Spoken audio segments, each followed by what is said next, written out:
Excuse me. Alright, in this video we're going to be dealing with logarithmic functions. That's section 4.2. And in this section we're going to talk about how to change from logarithmic to exponential form, and then change from exponential to logarithmic form, and then evaluate logarithms. Then we're going to be using some of the basic logarithmic properties, and then we'll use common logarithms and natural logarithms. So that's the basis of section 4.2. Alright, let's first define what a logarithmic function is.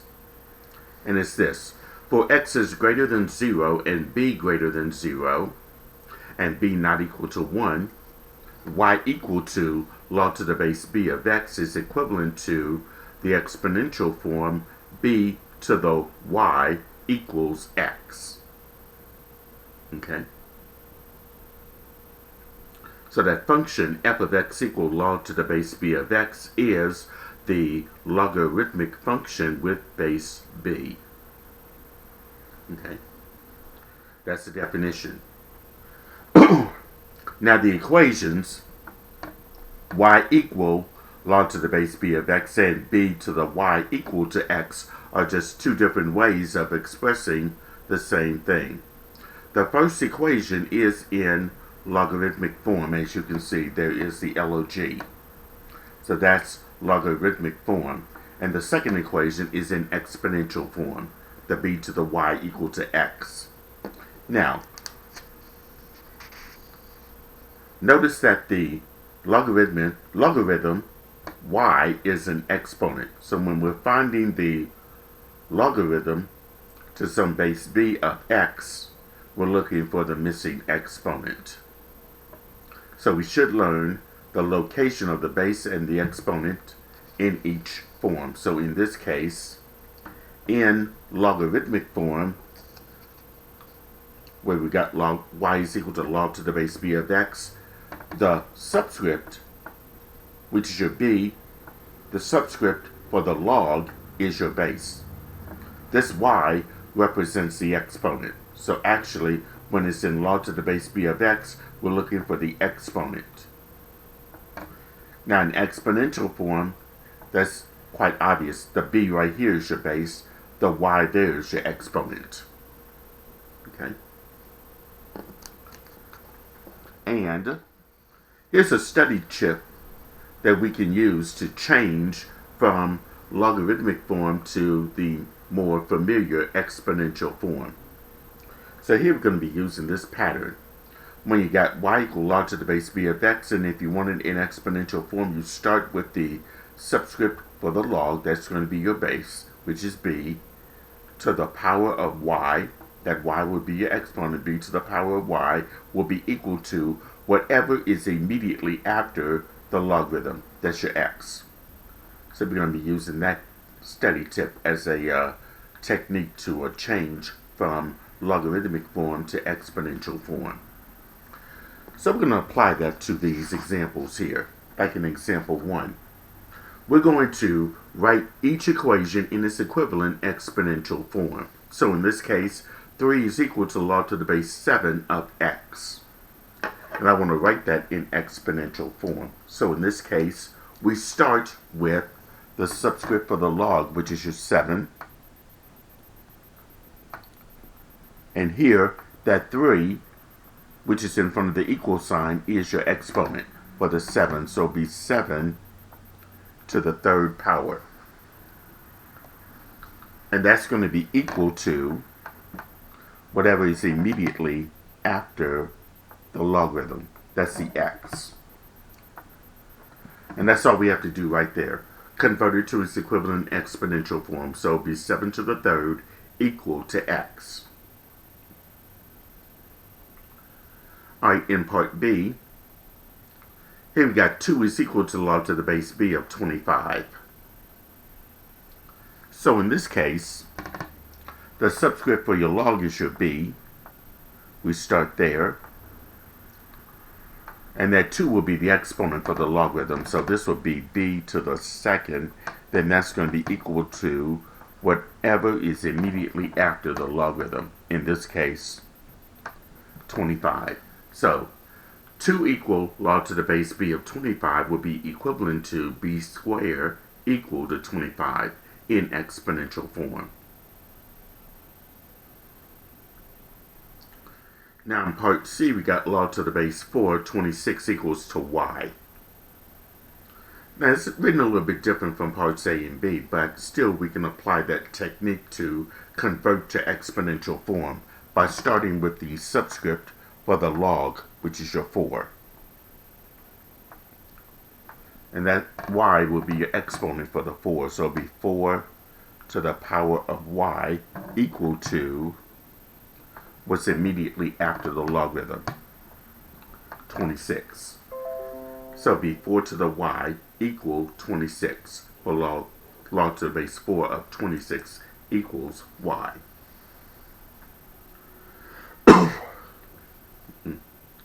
Excuse me. Alright, now in example 2, we're going to go the other way. That is, converting from exponential form to its equivalent logarithmic form.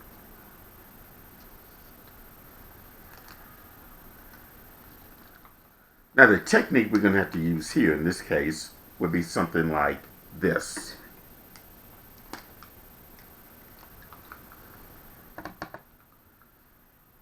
For the base raised to the exponent, it's going to give you some answer. Now for its logarithmic form, you know you got to have the log in it. You need log. The base is always a subscript for your logarithm. The answer is always next to the logarithm. And it must be equal to whatever your exponent is. So if I'm running out of room here,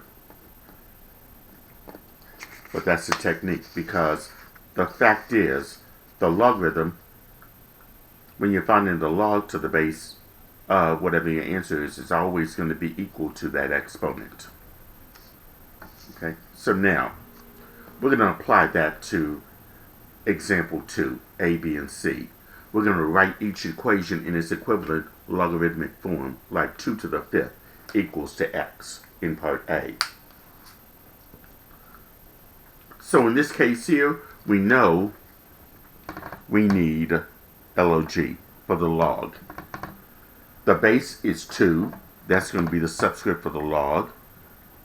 This the exponent of 5, that has to go after the equal sign because the log is always equal to an exponent. This x right here goes immediately after the logarithm. So in logarithmic form, 2 to the 5th equals to x means log to the base 2 of x equals 5. And then part B, b to the 3rd equals 27, or b cubed equals 27. In logarithmic form, we know we need log.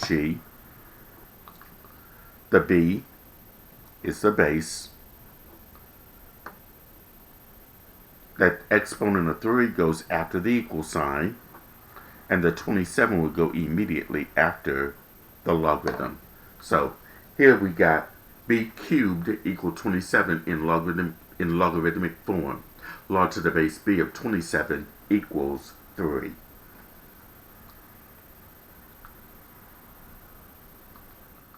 And then e to the y is equal to 33 in logarithmic form. So we need the log for the log. This e is your base. That would be the subscript for your logarithm. The y, which is your exponent, goes immediately after the equal sign. And the 33 goes immediately after the logarithm. So in this case here, log to the base e of 33 is equal to y. And you can check by writing it back in exponential form by doing this. E to the y equals 33, which is this. Same thing here. B to the 3rd equals 27. That's this. And for this one, 2 to the 5th equals to x.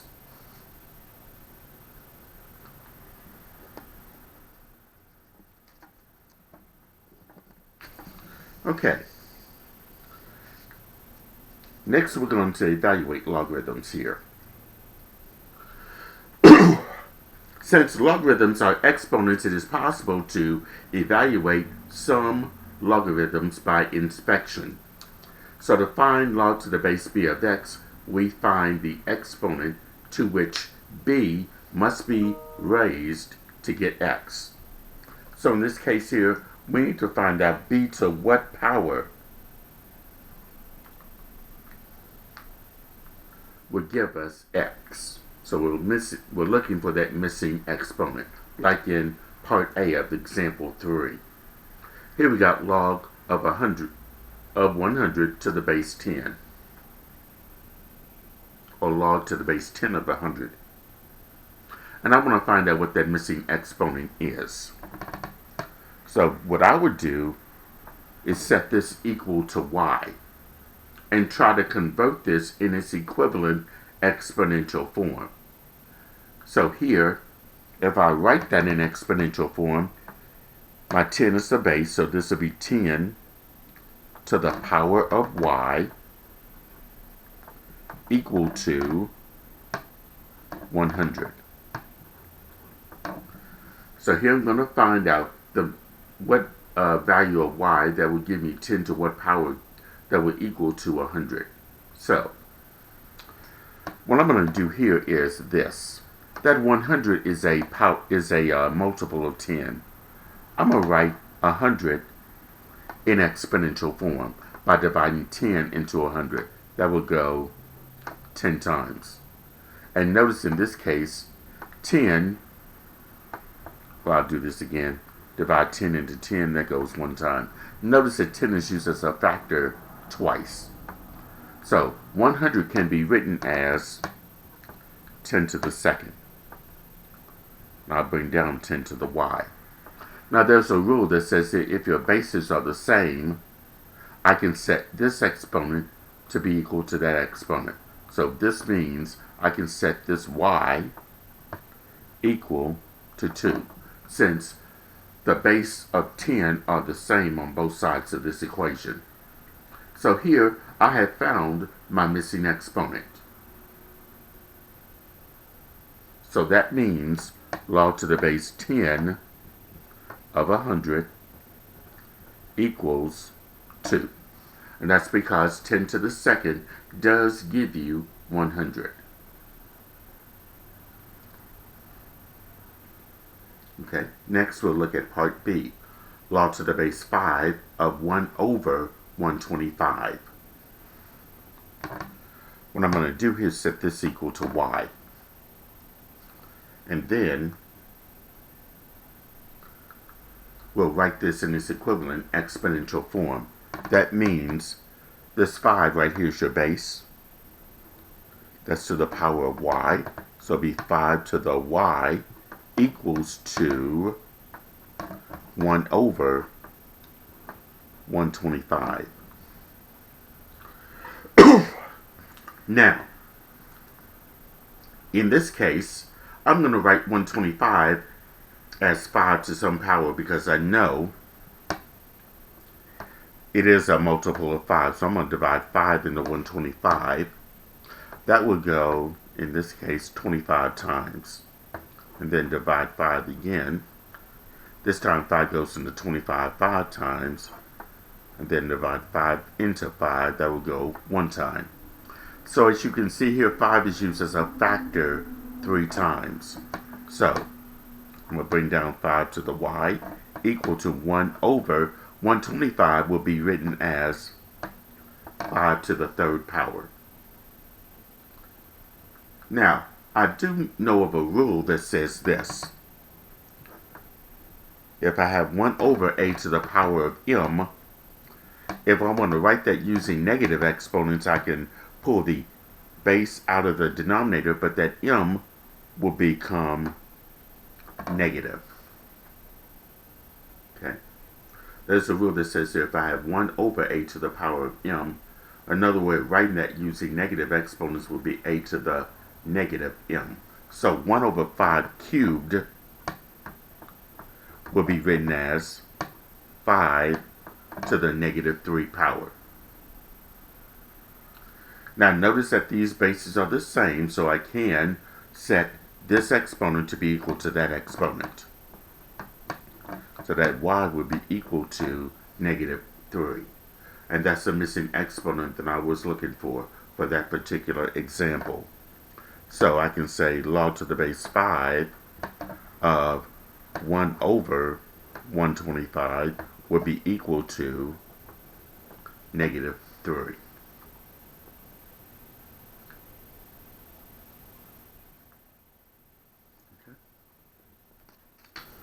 Okay, I got a couple more examples here on the next page.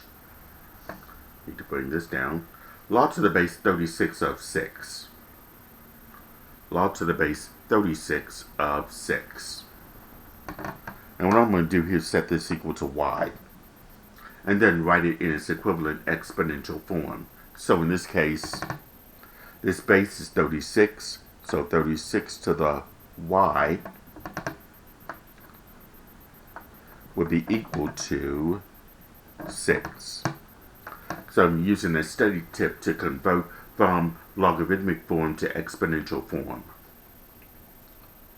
Now here I'm not going to be able to do anything with that 6, but I can do something with that 36 because I know 36 is a multiple of 6.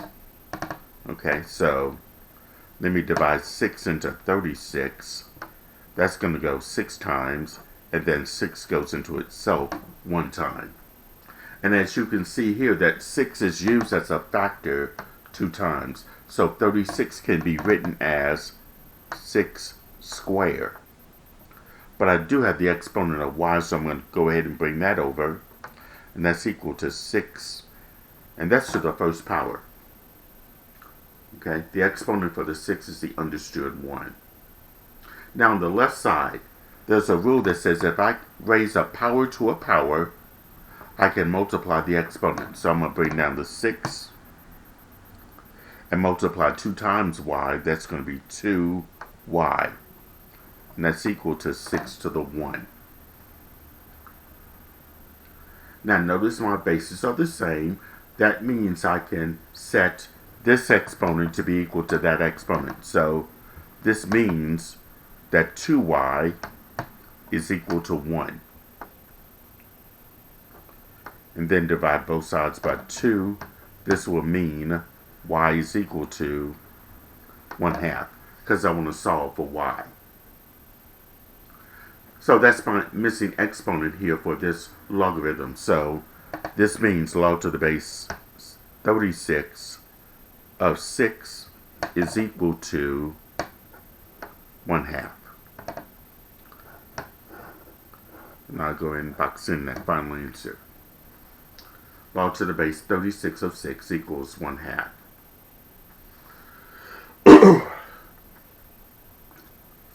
And now part D, log to the base 3 of the 7th root of 3.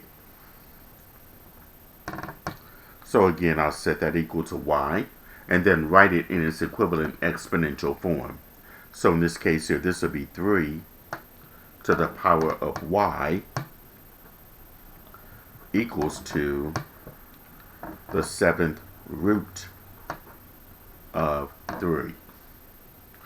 Now for that 7th root of 3, I'm going to write that in its equivalent exponential form by using the rule that says if I have the nth root of a to some power of m, I can write the base, which is your a. This m would be the numerator. The index, which is your n, would be your denominator. So the nth root of a to the m would be a to the m over n power. So I'm writing that as a rational exponent. The a comes out. The exponent for the a is your numerator. The index for that radical will be your denominator. I'm going to do the same thing here. So let me bring down 3 to the y. That's equal to, let's see, the base is 3. The understood exponent for the 3 is 1. So that 1 would be your numerator over this index for the radical. That's 7. Okay, so the 7th root of 3 would be 3 to the 1/7 power. notice that your bases are the same. So I can set this y to be equal to 1 over 7. And that's going to be the missing exponent there.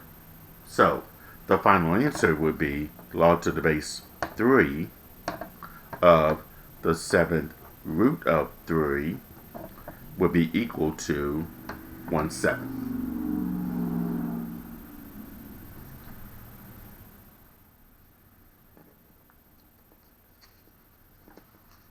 Okay.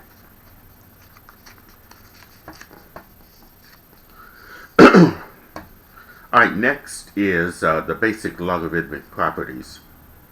These first two will involve the number 1. So in this case here, if you have log to the base b of itself, that's automatically going to be equal to 1. And that's because 1 is the exponent to which b must be raised in order to get b. So if you wrote that in exponential form, b to the first power would be equal to b. And then number 2 would be log to the base b of 1 is equal to 0. And that's because 0 has to be the exponent to which b must be raised in order to get 1. In this case, if you wrote this in exponential form, it would be this. b to the 0 is equal to 1. And of course, b is a number that's greater than 0. Excuse me. b is greater than 0 and not equal to 1. So in example 4, you're going to evaluate using those properties involving the number 1. So in this case here, log to the base 9 of 9, that follows this property right here. Log to the base b of itself is equal to 1. So log to the base 9 of 9 has to be equal to 1. And you can verify that by saying 9 to the first power gives us 9. And part B, log to the base 8 of 1. Well, that follows number 2. Log to the base b of 1 would be equal to 0. And that's because 8 to the power of 0 is equal to 1.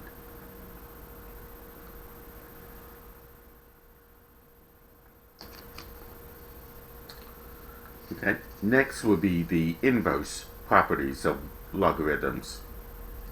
For b greater than 0 and b not equal to 1, these are your inverse properties here. Log to the base b of b to the power of x is going to be equal to that exponent, x. And that's because the logarithm with base b of b raised to a power will be equal to that power. So here, log to the base b and the base b itself are inverses of each other. So you'll be left with x. And the second one, b raised to the log to the base b of x, is also equal to x. Here again, your b and log to the base b are inverses of each other. You'll be left with just x. So, take a look at example 5 using those inverse properties. In part A, log to the base 7 of 7 to the 8th. So here, log to the base 7 and 7 are inverses of each other. That means you'll be left with the exponent of 8.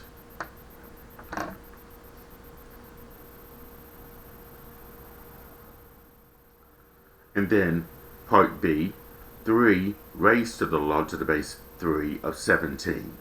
Again, 3 and log to the base 3 are inverses of each other. So you'll be left with this number, the number 17. So here I'm applying those inverse properties for logarithms to example 5. Okay. Alright, next is the domain of a logarithmic function. Now we've already learned that the domain of an exponential function of the form f of x equals b to the x includes all real numbers, and its range is a set of all positive real numbers. Well, because the logarithmic function reverses the domain and the range of the exponential function, the domain of that logarithmic function of the form f of x equal log to the base b of x is the set of all positive real numbers. So in general, when we find the domain of the function f of x equal log to the base b of g of x, we need to find all the values of x for which g of x is positive or greater than 0. So we're going to apply that statement to example 6. We're going to find the domain of f of x is equal to log to the base 4 of the quantity x minus 5. Okay? So this x minus 5 in the parentheses is what g of x is. And we're going to find out what values of x that would give us for which this g of x has to be positive. So we're going to take that x minus 5 in the parentheses, set it to be greater than 0, and solve for x. Well, to get x by itself, we need to add 5 to both sides. We're going to have x is greater than 5. So what that means here is this. Any value of x that's greater than 5 would satisfy that logarithmic function. If it was a 5, it would not, because 5 minus 5 would give us 0, and we cannot take the log of 0. Nor can we take the log of a negative number, so any x value that is less than 5 also would not work. So the domain, and I'm going to write this in set builder notation and in interval notation. This will be in set builder notation a set of all x such that x is greater than 5. Now in interval notation, this is what I would do here. Draw a number line. Now if it's greater than 5, any x value, we know 5 cannot be included, so we have to use a left parentheses here. And any x value greater than 5 would work. So in interval notation, this will be left parentheses for the 5, and it goes on indefinitely to the right, so it'll be infinity. So 5 infinity would be the interval notation for that domain. So do keep in mind that we cannot take the log of a negative number and we cannot take the log of 0. Those are undefined. We can only take the log of numbers that are positive or greater than 0. Okay, on the next page is common logarithms. We're going to talk about that. The common logarithmic function is the logarithmic function with the base of 10.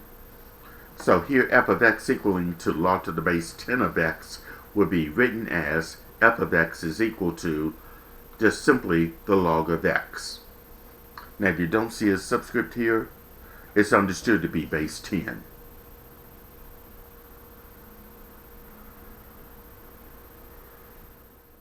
Again, so if the subscript for your logarithm is not given, it's understood to be base 10. Now, a calculator with a log key can be used to evaluate common logarithms. So, I'm going to put up this graphing calculator so you can see here the log button. It's on the left side of number 7. That's the button that we'll use here to evaluate common logarithms here. Now, we're only going to focus on just the keystrokes for the graphing calculator. So if you want to find out what log of 1,000 is, you just press the log button and then type in 1,000, then press enter, and you'll get your answer of 3. Or the log of 5 divided by 2. Press the log key and then it'll give you the left parentheses, then 5 divided by 2, close parentheses, and press enter.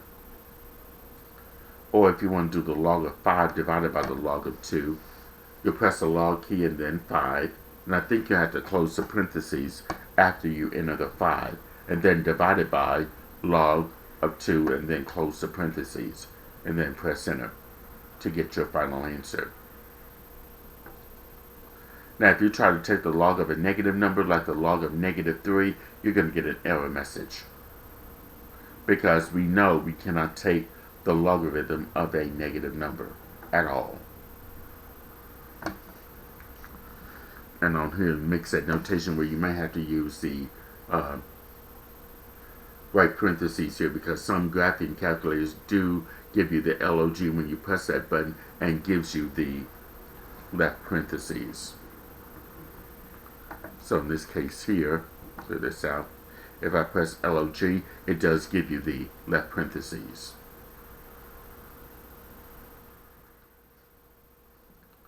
Let's say I wanted to do 5, log of 5 divided by log of 2. Have the log with the left parentheses, and then type in the 5, close parentheses, divided by, press the log with the left parentheses, and then 2, close parentheses.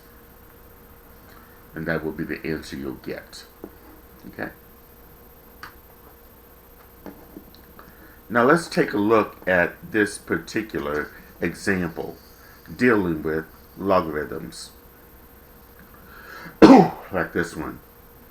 The percentage of height attained by a boy who is X years old can be modeled by f of x is equal to 29 plus 48.8 times the log of the quantity x plus 1, where x represents the boy's age and f of x represents the percentage of his adult height.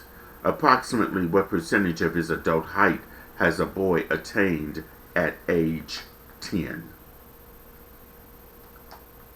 So we got the function, in this case f of x, equal to 29 plus 48.8 times the log of the quantity x plus 1. And we want to find out the percentage of his adult height at age 10. So x has to be equal to 10. So all we do there is just substitute the x with 10 into that logarithmic function. So here, this will be f of 10 equals to 29 plus 48.8 times the log of x, which is 10, plus 1.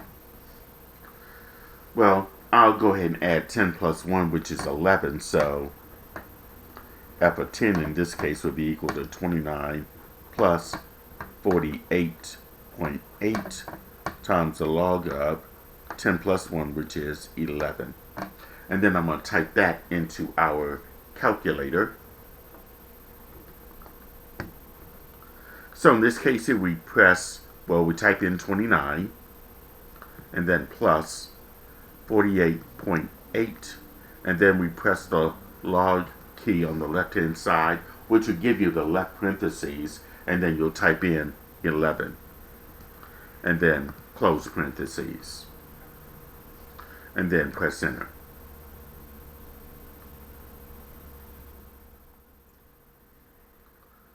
Now I think they want that answer to the nearest whole number here. So 79.81996.304 to the nearest whole number. Well, the first number after the decimal point is the 8. That will make the 79. We round up to 80.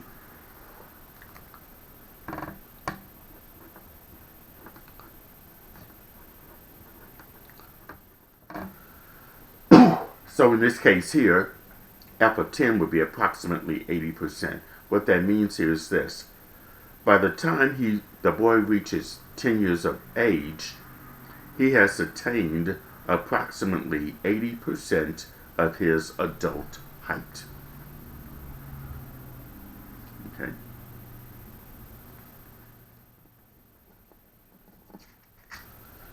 All right, now let's look at the properties of common logarithms here. Now on the left side you see the general properties here for logarithms. On the right side are the properties for common logarithms here.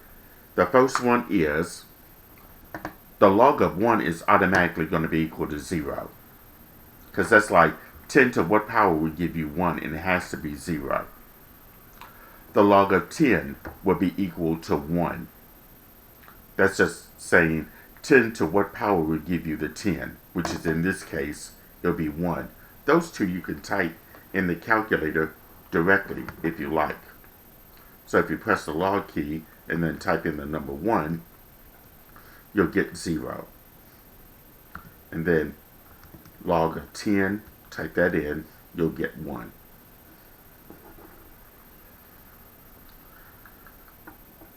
Number 3 and 4 are inverse properties. So here, log of 10 to the x is equal to x. That's because log of 10 and the base 10 itself are inverses of each other. So that's going to give you x. And then the fourth property, 10 raised to the log of x. That's like 10 raised to the log to the base 10. Those two are inverses. You'll be left with x in this case. All right, now I'm going to show you how to use that with this example here. The magnitude R on the Richter scale of an earthquake of intensity I is given by R is equal to log of I divided by I sub 0, where I sub 1 is the intensity of a barely felt 0 level quake. If an earthquake is 10,000 times as intense as a 0 level quake, that's I is equal to 10,000 I sub 0, what is the magnitude on the Richter scale? Okay, so we're going to use this particular formula. R is equal to the log of I divided by I sub 0.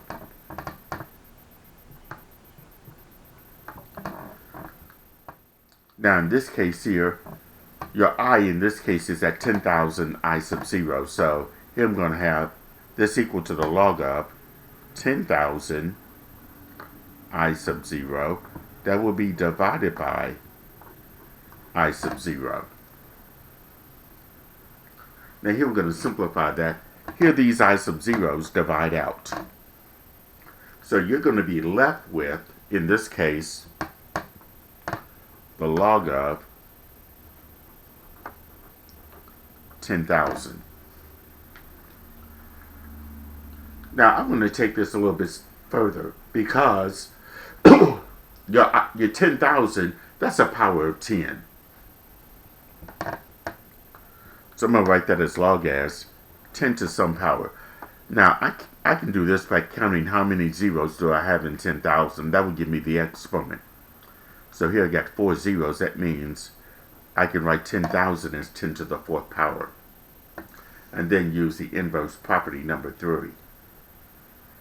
Where in this case we have log of 10 to whatever my exponent is that exponent. So here log of 10 to the 4th would be equal to 4.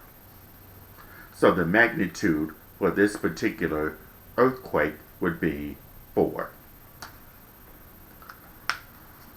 Now, of course, if you wanted to, you could have did this. Press the log key and type in 10,000. And that will give you the answer of 4. Okay, but I was showing you how to use the inverse properties for common logarithms to get your answer. Alright, next we'll look at natural logarithms. The logarithmic function with base e is called the natural logarithmic function. So in this case, f of x equal to log to the base e of x is the same as saying f of x is equal to ln of x. And not nl, because sometimes that L can be mistaken as a 1. So we just say Ln of x. And of course, our calculator does have the Ln key. We can use that to evaluate logarithms. So here's our calculator. It does have the Ln key right underneath the log key. So Ln represents natural logarithm. The domain for a natural logarithmic function f of x equal Ln of x is a set of all positive real numbers. That is, the domain of f of x equal to Ln of some g of x consists of all values of x for which g of x has to be greater than 0. Okay, so in example 9, here I want to find the domain of each function. So in part A, I have f of x is equal to Ln of the quantity 4 minus x.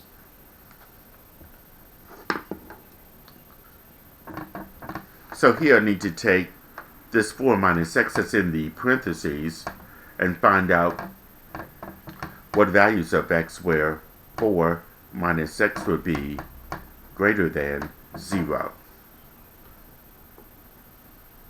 So here I need to get x by itself. So I need to first subtract 4 on both sides. That would mean negative x is greater than negative 4. And then to solve for x, I need to divide both sides by negative 1. But this is an inequality, so when I divide both sides by negative, this greater than symbol will change to less than. So the x is less than 4. So any value of x that's less than 4 will satisfy that natural log equation or function. So if it was something like a 3, it would work. But if it was a 4, it would not, because I can't take the log of 0. 4 minus 4 would give me 0. I can't take the natural log of 0. Nor can I take the natural log of a negative number. So in set builder notation, the domain is this: the set of all x such that x is less than 4. Now for the interval notation, now you have to think of this. If it's less than 4, it's going to be going to the left. So in this case here,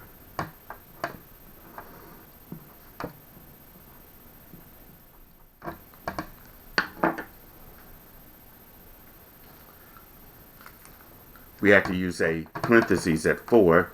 Less than is indefinitely to the left.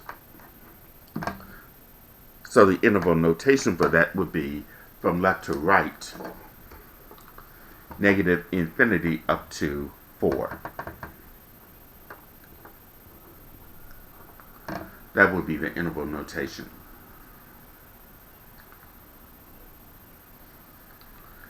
Now part B is h of x is equal to Ln of x squared. Okay. Now this one is a little bit tricky. Okay.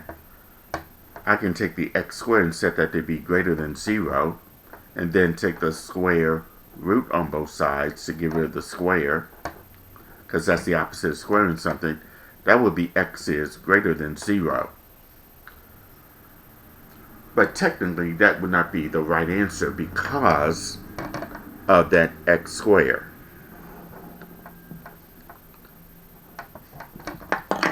So I know at 0 I'm going to have a problem here. And any x value that's greater than 0 would work. But what about your negative numbers?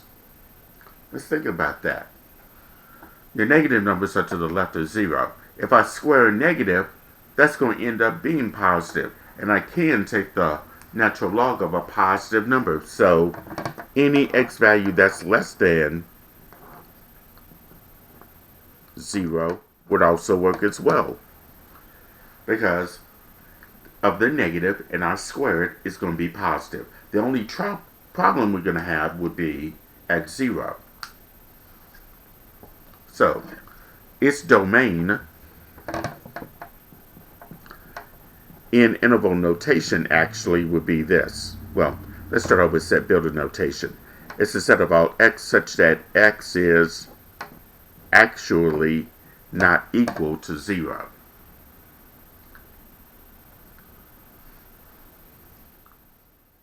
Now, in interval notation, it would be this: from negative infinity up to 0, and then or from 0 to infinity. So h of x would be true for all real numbers with the exception of x equals 0.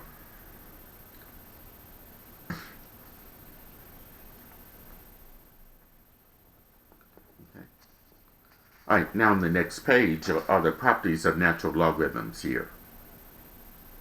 Now again, they put the general properties with the natural logarithms to let you know how similar they are. So, on the natural logarithm properties, ln of 1 is automatically going to be 0. And then ln of e would be equal to 1, because the base, which is the understood e to the 0 is going to be 1 for the first one. Ln of e to the e is also going to be 1, because e to the first power will give you e. Those you can type in the calculator. Okay, so in this case here, clear this out. If I do ln of 1, that's 0. Now ln of, and I have to do second ln for the e to the 1. Oops.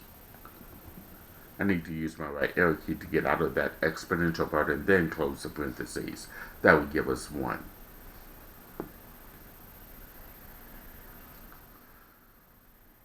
And then the third and the fourth are inverse properties here. Ln of e to whatever your exponent is that exponent. And e to the ln of whatever this is whatever that is. So let me give you a couple of examples of that. Ln of e to the 9th. That follows property number 3. Ln of e to the 9th would give us 9. Ln of e to whatever your exponent is that exponent. And ln of, let's say, e to the 3x squared. Ln of e to whatever this is whatever that is. So ln of 3x squared is just simply the entire 3x squared.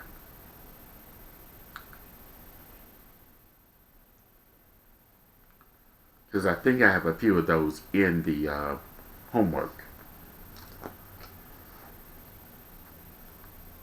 So be familiar with that, with those two inverse properties here. Because keep in mind, ln and e are inverses of each other. Now, this final example uses the natural log function. So here the function f of x equal to 13.4 ln of x minus 11.6 models the temperature increase, which is f of x in degrees Fahrenheit, after x minutes. Use the function to find the temperature increase to the nearest degree after 30 minutes. And we're going to answer the question, how well does the function model the actual increase shown in figure 4.16, which is this particular figure that you see here. Okay, so here we got f of x is equal to 13.4 ln of x minus 11.6. And we're finding the temperature increase after 30 minutes. So here, that x would be 30 minutes because x is the number of minutes.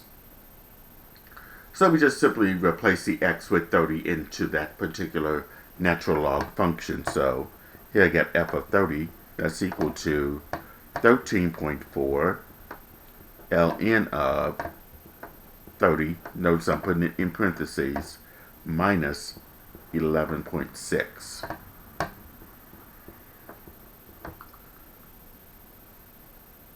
And the answer is going to be to the nearest degree. So here's what we're going to do here. So here I'm going to type in the 13.4 and then press the alien key on the left hand side, which gives you the left parentheses, and then you're going to type in 30. Now you want to make sure that you close the parentheses around the 30, otherwise you're going to get a wrong answer here. Notice that I did put the parentheses here, okay? Because you only want the natural log of 30. It's going to be multiplied by 13.4, and then we're going to subtract from it 11.6, and then hit enter. Alright, so now to the nearest degree or to the nearest whole number, 33.976 will be approximately 34. So the temperature increase after 30 minutes would be 34 degrees. And if you look at this particular graph here, it does model the actual increase exactly well. Because at 30 degrees, after 30 minutes, the actual temperature increase in an enclosed vehicle would be 34 degrees exactly. Okay. So that will conclude this video on logarithmic functions, section 4.2. That homework will be available for you to complete in my math lab. So make sure you have that completed. Also, do feel free to email me if you have any questions about anything in the homework. And I'll try to clarify that for you if at all possible. So good luck on the homework, and thank you for listening and watching this video.